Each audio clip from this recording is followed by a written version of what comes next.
மக்கள் அனைவருக்கும் மதிய வணக்கம். இன்னைக்கு வாங்க மதிய லஞ்சு சமைக்க போகிறோம். என்ன சமைக்கலாம் அப்படின்றது இன்னைக்கு மைண்டு. எதுவுமே இல்லை குழம்புக்கு அப்படின்னு நினச்சோன்னா சட்டு புட்டுன்னு என்ன செய்யலான்னா இன்றைக்கி பீட்ரூட் சாதம் செய்ய போகிறோம். பீட்ரூட் சாதம் செய்கிறது எப்படி அப்படிங்கிறத பற்றி பார்க்கலாம் வாங்க. பாருங்கள், அதுக்கான செய்முறையெல்லாம் எடுத்து வச்சுருக்கேன். பீட்ரூட்டுக்கு பாருங்கள், பீட்ரூட் சாதம் செய்ய போகிறேன். அரிசி இந்த மாதிரி 2 டம்ளர் ஊற வச்சுருக்கேன். அதுக்கு என்னென்னா ரைஸ் பேண்ட் ஆயில் எண்ணெய் கொஞ்சம் நல்லா விட்டிங்கன்னா கொஞ்சம் நல்லா டேஸ்ட்டாக இருக்கும்.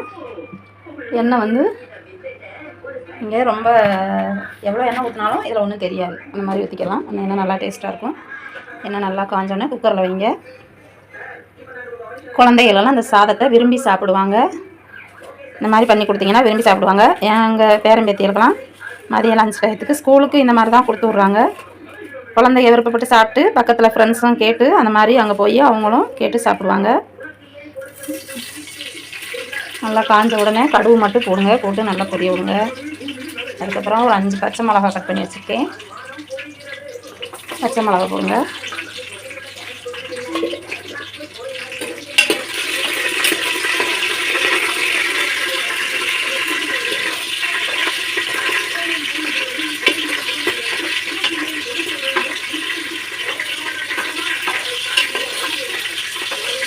இந்த மாதிரி பச்சை மிளகாயை நல்லா வதக்கிடணும்.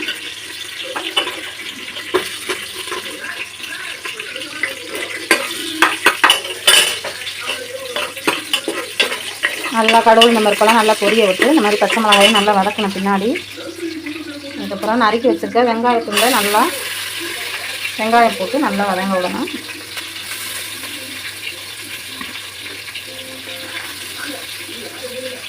சரிங்களா? இந்த வெங்காயத்தை வந்து நல்லா இந்த மாதிரி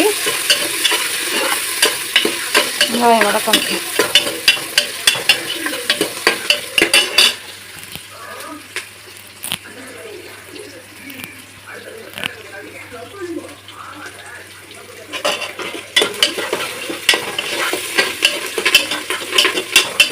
வெங்காயம் இதில் மல்லித்தழை மட்டும் போடலாம். மல்லித்தழை மட்டும் போட்டு வதக்கி போடலாம்.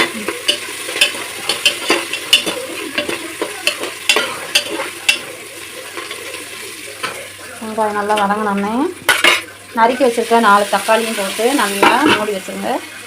10 நிமிஷம் நல்லா வதங்கட்டும்.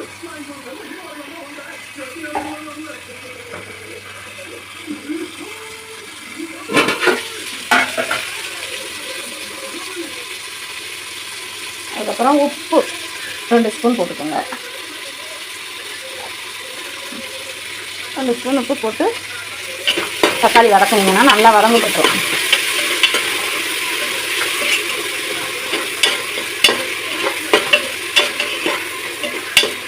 இந்த மாதிரி நல்லா வதக்கினீங்கன்னா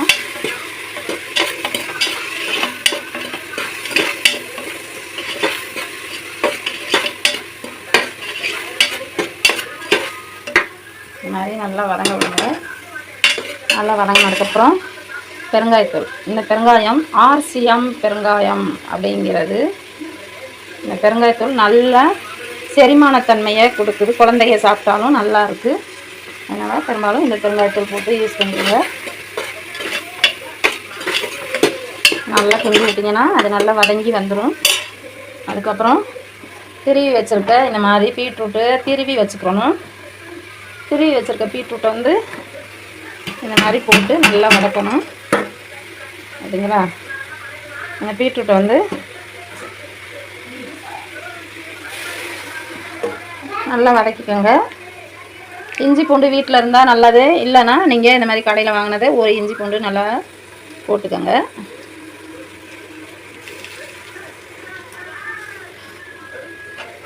போட்டு எல்லாத்தையும் நல்லா வந்து வதங்கணும். இந்த மாதிரி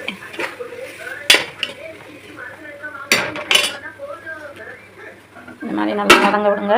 ஒரு 10 நிமிஷம் வந்து அது நல்லா வதங்கணும். அந்த பச்சை வாசனை வந்து போகணும். பச்சை வாசனை போயிடுச்சுன்னா உங்களுக்கு நல்லா டேஸ்ட்டாக இருக்கும்.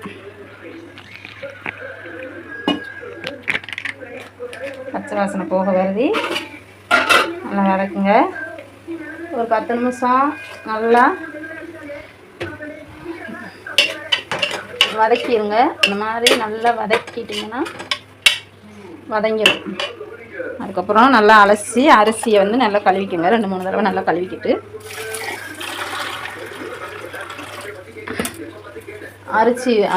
அலசி வச்ச அரிசியை வந்து எடுத்து கொட்டிங்க. கொட்டிட்டு நல்லா அளவாக தண்ணி வைங்க. 1 டம்ளர் அரிசினா 2 டம்ளர் தண்ணி. அப்படிங்கிறப்ப நான் வந்து 1 டம்ளர் அரிசி 2 டம்ளர் அரிசி வச்சுருக்கேன்.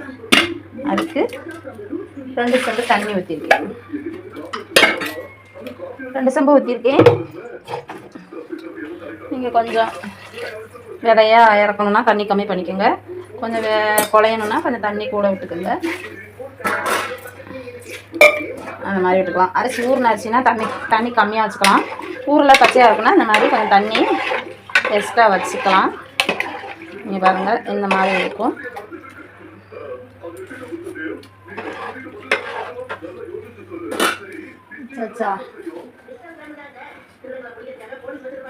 உப்பு எல்லாம் அளந்து பார்த்துக்கோங்க. பார்த்துட்டு இந்த மாதிரி அளவாக வச்சு குக்கரை வச்சு விசில் விட்டுருங்க.